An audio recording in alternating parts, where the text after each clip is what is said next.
Hello বন্ধুরা, কেমন আছো তোমরা সবাই? তো আজকেও আমি চলে এসেছি তোমাদের কাছে একটা ভিডিওতে 3টা রেসিপি নিয়ে। আর 3টাই হচ্ছে আজকে খুবই টেস্টি আর লোভনীয় রেসিপি। তো এই ভিডিওগুলি যদি তোমাদের ভালো লেগে থাকে, প্লিজ আমার ভিডিওটাকে লাইক করো আর সাবস্ক্রাইব করে দিও। আর এরকম আরও যদি নতুন ধরনের রান্না দেখতে চাও তাহলে কমেন্ট করো। আজকে বানাচ্ছি একদম রেস্টুরেন্ট স্টাইলে ক্রিস্পি গোল্ডেন ফ্রাইড প্রন। এটা কিন্তু আমরা রেস্টুরেন্টে স্টার্টার হিসেবে প্রায় অর্ডার করে থাকি। চলো আজকে বাড়িতে খুব সহজ উপায়ে বানিয়ে ফেলি। তো তার জন্য এখানে নিয়ে নিয়েছি আমি চিংড়ি মাছ। চিংড়ি মাছের মাথা খোসাটা বাদ দিয়ে লেজের অংশটাকে একটু রেখে দেবো। আর চিংড়ি মাছের এই দুদিকের শিরাটাকে আমি বার করে নিচ্ছি। তারপর মাছের মধ্যে নুন, একটু গোলমরিচ গুঁড়ো, আদা রসুনের পেস্ট, একটু লেবুর রস দিয়ে মাছটাকে ভালো করে মাখিয়ে ম্যারিনেট করে নেব। এবার আমি একটা ব্যাটার বানাবো। তার জন্য একটা পাত্রের মধ্যে 1 কাপ ময়দা, 1 কাপ কর্নফ্লাওয়ার, স্বাদ মতো নুন, একটু গোলমরিচ গুঁড়ো, 1 চামচ বেকিং পাউডার, একটু বাটার আর দিয়ে দেবো এখানে আদা, রসুন, কাঁচা লঙ্কা, ধনেপাতাকে ফাইনলি চপ করে।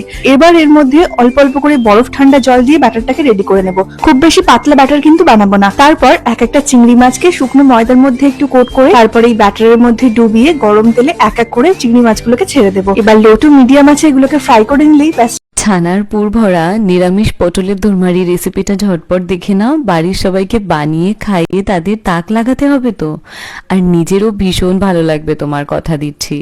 একটু বড় সাইজের পটল নিতে হবে। সেটার থেকে আমি ভালো করে কুড়িয়ে ভেতরের শাঁসটা বের করে নিয়েছি। পটলের শাঁস আর কাঁচা লঙ্কা দিয়ে একটা পেস্ট তৈরি করব। ততক্ষণ পটলটাকে নুন হলুদ দিয়ে ভেজে নিলাম। পটলের সাইজগুলো জাস্ট একটু দেখো। এইবার দেখো সেই পটল ভাজা তেলের মধ্যে সেই শাঁসটা দিয়ে জিরে গুঁড়ো, কাশ্মীরি লঙ্কার গুঁড়ো, একটু চিনি দিয়ে ভালো করে মিশিয়ে স্বাদ মতো নুন আর একটু কাজু কিশমিশের টুকরো করে দিয়ে ছানার পুরটাকে আমি রেডি করে নিয়েছি। এবার ভেজে রাখা পটলের মধ্যে ভরে নেব। দোরমার গ্রেভিটা বানানোর জন্য আমি এখানে টক দইয়ে কিছু চারমগজ, কাজু আর 1 টুকরো পনির দিয়ে একটু ব্লেন্ড করে নিলাম। তোমরা চাইলে ছানা দিয়েও করতে পারো বা পনির গ্রেট করেও আমার মতন করতে পারো। এইবার তেলে জিরে আর গোটা গরম মশলা ফোড়নে দিয়ে কাশ্মীরি লঙ্কার গুঁড়ো, জিরে গুঁড়ো, ধনে গুঁড়ো আর হলুদ গুঁড়ো দিয়ে একটু ভেজে নেব। এই সময় কিন্তু গ্যাসের ফ্লেমটা লোতেই রাখবে। সব মিশিয়ে 1 চামচ আদা কাঁচা লঙ্কা বাটা দিয়ে ভেজে নিয়ে এইবার সেই দইয়ের মিশ্রণটা দিয়ে দেবো। স্বাদ মতো নুনও অ্যাড করব। তেল ভেসে উঠলে দেবো পটল। 7-8 মিনিট মতন এপাশ ওপাশ করে উল্টে দিয়ে নামানোর সময় ভর্তি ভর্তি গরম মশলা আর দিয়েছি 2 চামচ ভর্তি ঘি।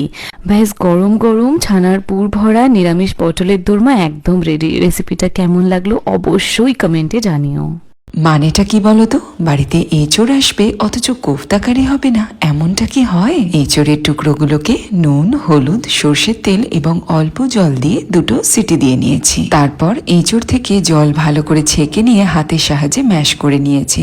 এরপর মিশিয়েছি সেদ্ধ করে রাখা আলু, দিয়েছি হলুদ গুঁড়ো, লঙ্কার গুঁড়ো, ভাজা মশলা, আদা রসুন বাটা, পরিমাণ মতো নুন, চিনি, কাঁচা লঙ্কা কুচি এবং বেসন। হাতের সাহায্যে আবারও সবকিছুকে ভালো করে মিশিয়ে নিয়ে গোল বা চ্যাপ্টা যে কোনো আকারের কোফতা তৈরি করে নিতে পারো। প্রথমে সর্ষের তেলটাকে ভালো করে গরম করে নিতে হবে। তারপরে কোফতাগুলোকে দিয়ে নিভু আঁচে ভেজে নিতে হবে। তেজপাতা, জিরে, গোটা গরম মশলা ফোড়ন দিয়ে পেঁয়াজ, আদা রসুন, টমেটো, কাঁচা লঙ্কা এবং কাজুর একটা পেস্ট বানিয়ে দিয়ে দিতে হবে। হলুদ, লঙ্কার গুঁড়ো, জিরে, ধনের গুঁড়ো, পরিমাণ মতো নুন এবং চিনি দিয়ে মশলা কষাতে হবে। গরম জল এবং সেদ্ধ আলুকে ভেঙে দিয়েছি। তারপরে ঝোল ফুটে এলে ভেজে রাখা কোফতাগুলোকে দিয়েছি। 2 মিনিট রান্না করার পরে গরম মশলার গুঁড়ো এবং ঘি ছড়িয়ে দিলেই তৈরি হয়ে যাবে গরম গরম এঁচড়ের কোফতাকারি। গরম ভাতের সাথে এই নরম তুলতুলে এঁচড়ের কোফতাকারি খেতে অভূতপূর্ব লাগবে। বাড়িতে বানিয়ে জানাবে কেমন লাগলো আজকে রান্নাটা তোমাদের। টাটা।